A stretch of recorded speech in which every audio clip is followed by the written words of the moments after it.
오늘도 새로운 은혜 우리에게 부어주시는 하나님의 능력과 또 은혜와 평강이 함께 예배하시는 우리 여러분의 삶에, 또 방송을 통해서 함께 예배에 참여하시는 우리 모든 성도님들의 삶의 자리에 충만하시기를 우리 주님의 이름으로 축원합니다.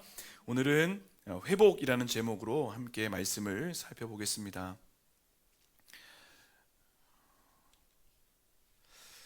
아마 이 영화 포스터인데요, 한 남성이 정글에서 만일 동안 살아낸 이야기를 다룬 영화입니다. 이 영화는 일본의 군인이었던 오노다 히로라는 사람에 관한 이야기입니다. 아마 전에도 언급드렸던 적이 있었는데, 이 오노다 히로라는 사람은 2차 세계대전이 끝난 뒤에 종전의 소식을 듣지 못하고 필리핀의 한 정글에서 오랫동안 살았던 그 사람입니다. 그러니까 전쟁은 이미 끝났는데 매일매일 그냥 전쟁처럼 긴장만 가지고 살았던 사람인 거죠. 그러다가 어떤 탐험가에 의해서 발견되고 전쟁 끝났다는 얘기를 듣고 나라로 돌아가게 되었습니다. 자, 같은 사람이에요. 왼쪽에는 젊은 시절, 그리고 오른쪽이 이제 발견된 당시의 모습인데, 이 오노다 히로가 소위로 임관을 했어요. 근데 소위로 임관할 때 나이가 22세였고요. 그리고 종전의 소식을 듣고 이제 귀국할 때의 나이가 52세입니다. 그러니까 무려 30년이라는 시간 동안을 종전의 소식을 듣지 못하고 홀로 전쟁을 하는 그 인생으로 살아갔던 것이죠. 자, 오늘 오노다 히로와 같은 이런 전쟁과 같은 삶을 살아가는 사람들이 본문에 또 나옵니다. 자, 오늘 본문을 보시면 이렇게 시작하지요. 이날 곧 안식 후 첫날입니다. 자, 이날은 부활절입니다. 예수님이 부활하신 날이죠. 유대인들이 절대적으로 아주 중요하게 여기는 날이 있는데, 상징적인 날이 어떤 날이냐면 안식일입니다. 안식일 굉장히 중요한 날입니다. 그리고 그 다음 날이 되어서 주님이 부활하셨대요. 자, 무슨 말인가? 유대인들이 우상처럼 받드는 율법주의로는 구원에 이를 수 없다. 율법주의로는 영생을 얻을 수 없다. 그러나 이제 부활하신 주님으로 인해서는 영원한 생명이 있고 구원이 있고 영생이 있다. 이 사실을 표현해 주는 말씀이 바로 이날 곧 안식 후 첫날이라는 표현이죠. 자, 그런데 문제는 제자들입니다.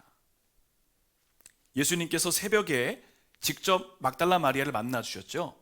지난주에 말씀 나눴습니다. 그리고 부활의 소식을 들은 이 막달라 마리아가 예수님의 제자들에게 가서 이 소식을 전했어요. 그렇지만 이 부활의 소식을 들은 제자들이 그 사건이 나의 사건으로 되지 않으니까 여전히 어두움 속에 갇혀 있더라는 겁니다. 자, 오늘 이런 절망 가운데 있던 제자들에게 주님이 찾아오셨습니다. 그리고 제자들에게 회복을 허락해 주시지요.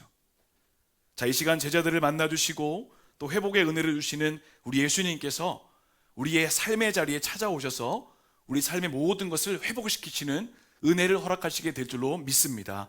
오늘 말씀을 통해서 우리에게 주시고자 하는 영적인 교훈과 은혜들을 몇 가지로 나누겠습니다. 첫 번째로는 예수님 중심의 인생입니다. 예수님 중심의 인생. 예수님이 십자가에 못 박히실 때, 고난당하실 때 제자들은 모두 뿔뿔이 흩어졌습니다. 그리고 오늘 도마를 제외한 모든 제자들이 한자리에 모입니다. 자, 이제 제자들의 현실이 어떤가를 함께 보시죠. 19절입니다. 이날 곧 안식 후 첫날 저녁 때에 제자들이 유대인들을 두려워하여 모인 곳에 문들을 닫았다. 자, 이 표현을 잠깐 보겠습니다. 자, 우선 제자들의 심리 상태를 볼까요? 지금 어떤 상황입니까? 마음이 두려워하고 있습니다. 두려움이 그 마음 가운데 있어요. 자, 그런데 왜 두려워하나요? 두려움의 대상이 있죠? 누굽니까? 유대인들을 두려워하여, 이렇게 되어 있습니다. 자, 사실 제자들이 두려워한 건 유대인들이 아니라, 어떻게 보면 엄밀히 따지면 그들에게 붙들려서 죽을까봐, 죽음에 대한 두려움인 거예요. 자, 그리고 그 두려움이 무엇으로 해결할 것인가 막 해결책을 찾는데, 그들이 해결할 책을 찾은 게 뭔가요? 문들을 닫아두었다, 이겁니다. 자, 지금 제자들이 두려움에 빠지고 고작 문 하나에 자신의 목숨을 의지하고 있는 현실이 오늘 19절에 나와 있는 제자들의 실상입니다. 여러분, 지금 제자들이 두려움에 빠지고 또 고작 문 하나에 자신들의 목숨을 의지하고 있는 이유가 뭘까요? 말씀의 답이 나옵니다. 19절의 후반절 보시죠. 자, 19절 후반절 보시면 예수께서 오사, 그다음 뭐라고 기록합니까? 가운데 서셨다. 예수께서 오셔서 그들 가운데 서신 거예요. 이게 핵심입니다. 죽음을 두려워하고 아무 힘없는 그 문 한 짝을 붙잡고 있는 그들에게 예수님은 찾아오셨어요. 그들이 왜 그렇게 두려워하고 있었는가? 왜 문짝을 붙잡고 있었는가? 이유는 분명하죠? 그 중심에 예수님이 안 계시니까 두려워하고 세상 것을 의지하는 겁니다. 자, 오늘 본문은 이 제자들의 모습을 통해서 예수님이 안 계실 때, 예수님의 부재의 상황일 때 우리에게 나타나는 특징을 보여줍니다. 그 하나가 뭐냐면 인간을 두려움의 대상으로 여긴다는 거예요. 인간을. 자, 오늘 제자들은 유대인들이 자신들을 죽일까봐 두려워했습니다. 그런데 여러분 생각해 보세요. 사람의 생명은 누구의 소관인가요? 하나님의 것이잖아요. 하나님이 이끄시는 것이 인생의 생명입니다. 그런데 이 예수님이 삶의 중심에 안 계시니까 사람들에게 나타나는 특징이 뭐냐? 자신의 목숨줄을 어디가 쥐고 있다고 생각합니까? 세상이 쥐고 있다 생각하는 거예요. 그래서 예수 믿지 않고 살아가는 사람들을 보면 항상 사회에서도 누구한테 잘 보여야, 이렇게 해야 내가 잘 살 수 있어, 자기의 목숨줄을 자꾸 세상에다 걸어버리는 거예요. 오늘 유대인들을 향한 두려움에 가지고 있던 제자들이 바로 그랬던 겁니다. 열왕기상을 보면 엘리야가 나오지요. 하나님의 능력으로 하늘에서 불까지 떨어뜨렸던 엘리야가 이세벨이라는 여왕의 한마디에 완전히 두려워 떱니다. 열왕기상 19장 1절부터 3절입니다. 아합이 엘리야가 행한 모든 일과 그가 어떻게 모든 선지자를 칼로 죽였는지를 이세벨에게 말하니, 자, 이세벨이 사신을 엘리야에게 보냅니다. 이르되 내가 내일 이맘때에는 반드시 내 생명을 저 사람들 중 한 사람의 생명과 같게 하리라. 그렇게 하지 아니하면 신들이 내게 벌 위에 벌을 내림이 마땅하니라 한지라. 자, 이 말을 듣고 엘리야가 뭐라고 합니까? 그가 이 형편을 보고 일어나 자기의 생명을 위해, 자기 생명 위해, 하나님께서 붙잡고 계신 생명인데 자기 생명을 위해 도망하여 유다에 속한 브엘세바에 이르러 자기의 사원을 그곳에 머물게 하고 그 다음에 더 깊은 광야로 가게 되죠. 여러분은 제자들 역시 그랬습니다. 인간을 두려움의 대상으로 여기는 거예요. 왜 그런가? 예수님이 중심에 안 계시니까. 여러분, 우리가 한번 확인해 봐야 돼요. 우리가 사람을 두려워하고 세상을 두려워하는 이유가 뭔가를 보면 예수님이 내 안에 안 계실 때 그런 현상들이 나타나더라는 겁니다. 자, 또 하나의 모습이 있습니다. 예수님의 부재로 나타나는 또 다른 특징, 두려움의 악순환입니다. 두려움이 꼬리에 꼬리를 물고 계속해서 우리의 마음을 채워간다는 거죠. 자, 한번 오늘 제자들이 모인 그곳을 한번 상상해 볼까요? 뭐 어떤 형태인지 모르지만 한 자리에 모였대요. 한 자리에 모여 있습니다. 자, 모여서 나눈 대화가 뭘까요? 무슨 대화를 나눴을까요? 무슨 대화를 나눈들 그들이 내린 결론이 무엇인가? 오늘 무슨 결론이에요? 문을 단단히 걸어 잠그자. 이거 말고는 결론에 이른 게 없어요. 언제 저 닫힌 문이 열릴지 여전히 두려워요. 저 문이 부서지고 유대인들이 들이닥치면 어쩌나 여전히 두려워요. 이런 두려운 생각과 말들이 꼬리에 꼬리를 계속 물어서 제자들이 아무리 많이 모여 있어도요, 그 두려움에서 벗어날 수가 없다는 겁니다. 자, 예수님의 부재, 두려움의 악순환입니다. 여러분, 우리 인생이 만나는 두려움과 불안, 또 염려의 원인이 무엇인가를 한번 잘 살펴보세요. 분석해 봐야 돼요. 예수님이 내 삶의 중심에 안 계시면 항상 불안한 거죠. 자, 그런데 문제는 뭐냐면 이것만이 문제가 아니에요. 예수님이 내 인생에 함께 계실 때가 있잖아요. 그런데 예수님이 중심에 안 계시고 예수님이 변두리에 계시는 거예요. 이럴 때도 문제가 있는 거예요. 기도해도 불안해요. 말씀을 봐도 불안해요. 왜 그런가 봤더니 예수님이 함께 계시는 것 같은데 자꾸 저 멀리 계시는 거예요. 예수님을 중심으로 모셔야죠. 주님, 내가 내려오겠습니다. 주님이 앉으셔야 됩니다. 이 고백이 필요한 겁니다. 이제 두려움과 불안함의 이 해결 방법이 나오죠. 뭡니까? 예수님이 어디로요? 가운데, 우리 가정의 가운데, 내 인생의 가운데, 우리 교회의 가운데 중심에 서시도록 하는 것. 그러면 다 해결됩니다. 자, 오늘 본문은 예수님이 중심에 계신 인생의 특징을 아주 곧바로 보여줘요. 뭡니까? 자, 말씀 보세요. 19절 후반절, 예수님 뭐라고 말씀하세요? 너희에게 평강이 있을지어다. 사람들이 그토록 바라던 것, 평강이 있을지어다. 여러분, 이 말의 의미가 뭐냐면요, 예수님께서 부활하신 그 시간부터 평강은 이미 시작되었고요, 제자들은 그 평강을 누리면 되는 거예요. 자, 평강은 히브리 말로 여러분 잘 아시는 표현 있죠? 샬롬이라는 말입니다. 헬라어로는 에이레네라고 해요. 에이레네. 둘 다 평강이라는 뜻입니다. 자, 근데 중요한 건 공통점이 있어요. 이 평강의 특징이 무엇인가? 제가 늘 말씀드리죠. 내 삶이 아무 근심, 걱정, 염려 없고 편안한 상태가 평강이 아니에요. 이건 세상적인 평강입니다. 좋은 침대에서 자고, 좋은 차를 타고, 넓은 집에 살고, 맛있는 음식 먹고, 내 삶이 육신적으로 편안한 걸 갖고 평강이라 하지 않아요. 내 세상은 이걸 헷갈리잖아요. 좋은 걸 누리면 평강이라 합니다. 그러나 성경이 전하고 있는 평강이 뭐냐? 여전히 나의 상황이 좋지 않아요. 어려워요. 문제가 있어요. 내일 또 다른 전쟁터가 막 있어요, 우리 가운데. 그럼에도 예수님이 중심에 계시니까 내 마음이 든든합니다. 이게 성경이 전하고자 하는 평강, 샬롬이고 에이레네라는 것이죠. 그래서 우리가 예배하는 거예요. 전쟁과 같은 삶을 살다가도 예배의 자리에 와서 말씀을 통해, 기도를 통해, 찬양을 통해서 내 마음이 정화되고 흔들리는 것을 붙잡아 가는 것, 우리가 이 평강을 위해 살아가는 것이죠. 자, 보세요. 지금 제자들의 상황은 똑같죠. 여전히 유대인들이 잡으려 하는 상황입니다. 문 하나 의지하고 있는 그 불안한 상황입니다. 그런데 변한 건 뭐예요? 예수님이 그 자리에 중심에 계시니까 상황은 변하지 않았어도 마음이 평강을 누리더라는 것입니다. 그러니 지금 두렵지 않은 거예요. 염려에 갇히지 않는 겁니다. 여러분, 오늘 본문의 말씀 보시면 평강이 반복되잖아요. 평강이 있어라, 평강이 있어라. 우리가 말씀 보진 않았지만 도마를 만나실 때에도 주님은 또다시 평강이 있어라 말씀하세요. 이거 뒤집어 생각하면요, 그만큼 불안해하고 있다는 겁니다. 우리 인생도 제자들도. 여러분, 하루하루 살아가는 게 얼마나 불안하세요? 참 불안합니다. 요즘에 또 뉴스 나오는 모습들을 또 보면 아이들 키우시는 분들은 더 불안하신 거예요. 그래서 이제 요즘에 아이들한테 가르치시죠. 누가 주는 거 절대 받지 마. 이러다 보니까 전도가 더 어려워지는 거예요.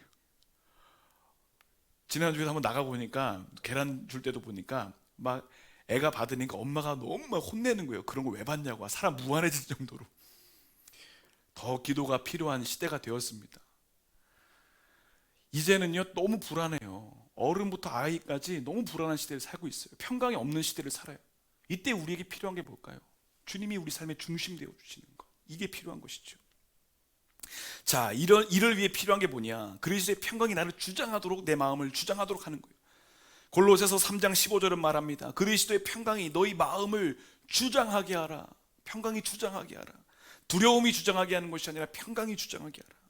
평강이 내 마음을 지배하게 하라는 겁니다. 무슨 말인가요? 오늘 본문을 근거로 하면 예수님이 십자가에서 두려움과 근심과 걱정과 염려들을 다 해결하신 그 사실을 우리가 누리는 거예요. 인정하고 누리는 거예요. 깨닫고 누리는 거예요. 이거 새로운 사실이 아니거든요. 이미 주님이 이루어 놓으신 것을 우리가 누리는 겁니다. 그때 평강이 우리 마음을 주장하죠. 자, 이런 평강이 있으면요, 두려움 없이 담대한 인생이 될 수 있습니다. 예수님의 제자 가운데 요셉이라는 사람이 있어요. 12제자가 아니지만 다른 제자 가운데 아리마대 요셉이 있어요. 자, 그는 예수님의 제자였고 세상적으로 존경받는 지도자였습니다. 그런데 그가 예수님이 운명하신 다음에 빌라도에게 가서 뭐라고 했어요? 예수님의 시신을 나에게 주십시오 말합니다. 그런데 성경에서 전할 때 요셉이 당돌하게 시신을 요구했다는 표현이 나와요. 그러니까 담대하게. 여러분, 이게 엄청 위험한 겁니다. 자신의 사회적인 지위, 명예, 이거 잃어버릴 수 있는 위험한 행동이었거든요. 그런데 예수님이 중심에 딱 계시니까 내 위험 이거 별로 개의치 않겠다는 겁니다. 그냥 해가겠다는 거죠. 십자가의 능력을 경험하니까 마음의 평강이 있으니까 이 땅에서 경험하는 사회적인 불이익, 불평등, 차별 이게 더 이상 나에게 영향을 끼치지 못한다. 이런 고백으로 나가는 거죠. 여러분, 이것이 바로 십자가의 은혜와 부활의 능력을 경험한 사람들에게서 뿜어져 나오는 내공입니다. 내공. 여러분, 오늘 제자들에게 주신 평강이 제자들만의 것일까요? 아니죠. 오늘 주님이 우리에게도 동일하게 말씀하십니다. 평강이 있어라. 불안한 심령이여 평강이 있어라. 이 평강이 있다면 우리는 어디서든지 담대한 하나님의 사람이 될 줄로 믿습니다. 여러분, 두려움이 우리를 힘들게 할 때 있죠. 불안함으로 평안하지 못할 때 있습니다. 비결이 뭡니까? 내 삶의 중심에 가운데 예수님이 서시면 돼요. 여러분, 이번 한 주간 십자가에서 모든 것을 이루신 그 능력의 주님이 우리 가정의 중심에, 우리 교회의 중심에, 내 인생의 중심에 서심을 통하여 평강으로 승리하는 거룩한 삶이 되시기를 우리 주님의 이름으로 축원합니다. 두 번째로는 두려움의 자리를 사명의 자리로 바꾸라는 겁니다. 두려움의 자리를 사명의 자리로 바꾸라. 자, 이제 평강을 선포하신 예수님께서 제자들에게 손과 옆구리를 보여주시지요. 십자가에서 모든 것이 완전히 해결되었다는 사실을 확증시켜 주십니다. 이제 그들의 것이 된 거예요. 예수님 부활이 내게 된 거예요. 자, 이것을 본 제자들의 반응을 보실까요? 20절입니다. 20절에서 그들이 어떻게 반응합니까? 기뻐하더라. 기뻐하더라. 자, 여러분, 이 기쁨의 크기가 어느 정도이냐면 말씀을 찾아보니까 마태복음 2장에서 동방의 박사들이 별을 보았을 때 기뻐했거든요. 그 기쁨과 같은 크기의 기쁨입니다. 그러니까 우리를 구원해준 메시아를 만났다고 하는 그 유일한 기쁨과 소망이 내 마음에 들어왔는데 예수님을 부활하신 예수님 만난 제자들의 기쁨이 동일한 기쁨이었다는 거죠. 단순한 기쁨이 아니에요. 잃어버렸던 예수님 만났다 이 기쁨이 아니에요. 우리가 진짜 영생과 구원 얻었구나 이 기쁨입니다. 자, 예수님께서 기쁨 가운데 있는 제자들에게 하시는 말씀이 있어요. 뭐라고 말씀하시는가? 21절입니다. 예수께서 또 이르시되 너희에게 평강이 있을지어다. 아버지께서 나를 보내신 것 같이 나도 너희를 보내노라. 너희들 기뻐하고만 있지 마. 이 기쁨이 너희 것만 되면 안 돼. 나눠야 돼. 이 말씀하시는 거예요. 다른 말로 하면 절망의 자리에만 있으면 안 돼. 나가야 돼. 너희 갖고 있는 기쁨을 가지고 나가야 돼. 이 말씀하시죠. 지금도 여전히 두려움과 깊은 절망에 빠져 있는 사람들에게 부활의 소식을 전하라 말씀하십니다. 여러분, 이렇게 평강과 기쁨의 소식을 사람들에게 공유하는 걸 뭐라고 합니까? 사명이라고 하죠. 사명. 오늘 제자들이 받은 사명이 무엇인가요? 예수님께서 가르치신 하나님 나라가 이 땅에 임하소서, 부활의 기쁨을 계속해서 나누는 거죠. 오늘 이 자리에서 제자들이 보냄을 받았다는 의미의 사도로 세워지게 되는 겁니다. 자, 이렇게 사도들에게 중요한 포인트가 나와요. 사명을 주시면서 예수님이 그 다음에 하신 행동이 뭔가 보시죠. 22절 보겠습니다. 이 말씀을 하시고 그들을 향하여 뭐 하십니까? 숨을 내쉬셨다. 자, 여러분, 이 표현이요 신약 성경에 딱 한 번 나옵니다. 그런데 구약 성경을 헬라어로 번역한 70인역이라는 성경을 보면 이 숨에 대한 표현이 한 번 더 나오는데 어디냐면 그게 바로 창세기 2장에 나옵니다. 자, 창세기 2장이 어떤 이야기인지 아시죠? 하나님께서 천지 창조하신 이야기입니다. 자, 창세기 2장 7절 말씀 화면에 있습니다. 함께 보실까요? 여호와 하나님이 땅의 흙으로 사람을 지으시고 생기를 그 코에 불어 넣으시니 사람이 생명이 되니라. 자, 이 생기가 예수님이 후 하고 내뱉으신 숨, 성령 같은 거예요. 자, 그런데 이 생기가 들어오기 전에 사람은 뭐였습니까? 흙이었죠. 이 흙은 뭐라고 했어요? 먼지라고 했습니다. 먼지. 그러니까 하나님의 생기 없는 사람, 성령 없는 사람은 그냥 세상에서 먼지처럼 그렇게 날려다니는 사람과 다르지 않다. 그래서 또 뭐라고 말씀드렸습니까? 그러므로 세상에서 먼지처럼 살아가는 사람을 부러워할 이유가 하나도 없다.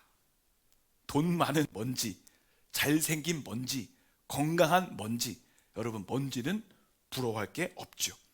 세상에서 아무리 잘나고 성공해도 유명해도 하나님의 숨결이 없으면 그거 부러운 존재 아니라는 겁니다. 자, 오늘 예수님께서 제자들에게 숨을 내신 이유 마찬가지입니다. 사도들이 사명을 감당할 때 내 힘으로 하지 말라는 거예요. 나 사도라고 해가지고 무슨 일을 할 때 내 능력으로 내 힘으로 하면 그거 세상 일이다. 반드시 필요한 게 뭔가요? 성령의 숨결을 받아서, 성령의 능력을 받아서 하지 않으면 그건 사람의 일이 될 수밖에 없다는 거죠. 그러니까 사명 주시고 그 다음에 하신 일이 뭐냐면 성령을 받으라. 사명 감당할 때 내 힘으로 하는 거 아니라는 거예요. 성령이 공급하시는 힘으로 감당해야 된다는 것입니다. 예수님께서 성령을 주시는 이유가 뭔가요? 주님의 사명 감당할 때 항상 성령님과 교제하면서, 여러분 이것은 내가 특정한 봉사를 할 때만 이야기하는 게 아니에요. 우리가 매일매일 살아가면서 복음을 전하는 삶을 살아갈 때, 일상을 살아갈 때 성령님과 호흡하면서 살아가는 삶이 되라는 것을 이야기하는 거죠. 성령의 인도하심 받지 않으면 사명 감당할 수 없습니다. 왜냐하면 우리 안에 있는 죄의 본성이 있으니까 자꾸 내 뜻대로 하려고 할 때가 있거든요. 갈라디아서 5장은 이렇게 말합니다. 내가 이르노니 너희는 성령을 따라 행하라. 그리하면 육체의 욕심을 이루지 아니할 것이다. 17절은 말합니다. 육체의 소욕은 성령을 거스르고 성령은 육체를 거스르나니 이 둘이 서로 대적함으로 너희가 원하는 것을 하지 못하게 하려 합니다.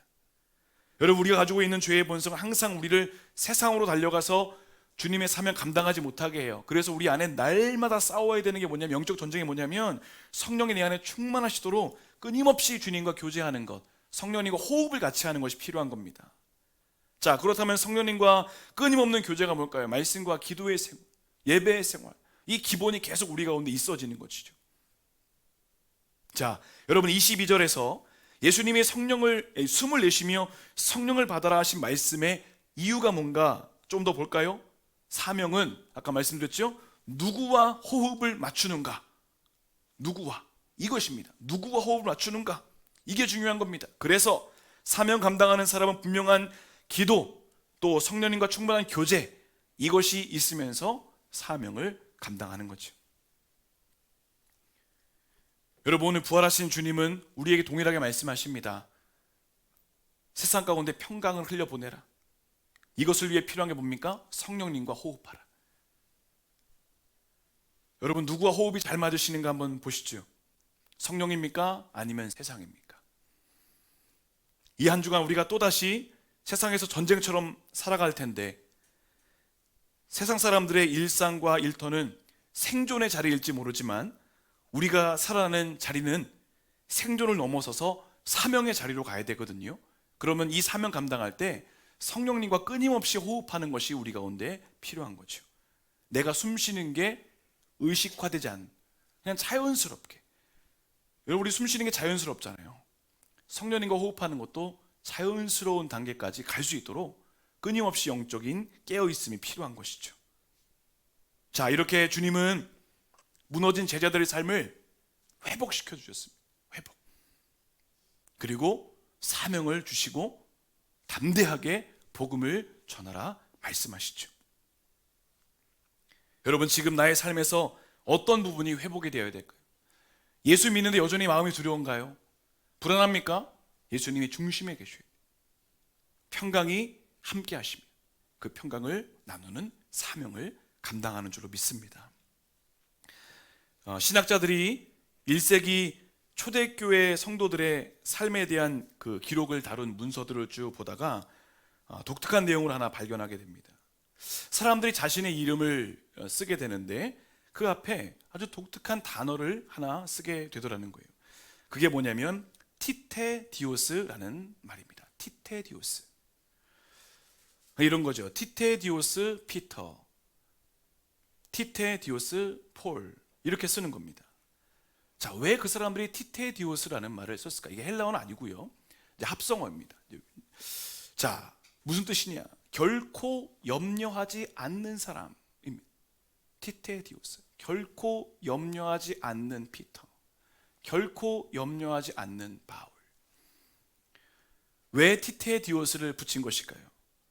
그리스도인은 죽음과 같은 환경 앞에서도 염려하거나 근심하거나 걱정하지 않고 거기서 해방되었다. 이것을 증거하기 위해서 티테디오스. 여러분, 예수님을 중심에 모시고 성령님과 호흡하는 인생은 어떤 상황 속에서도 염려와 근심에 사로잡히지 않고 티테디오스, 염려에 사로잡히지 않고 자유하는 삶을 살아가는 인생이 되는 줄로 믿습니다.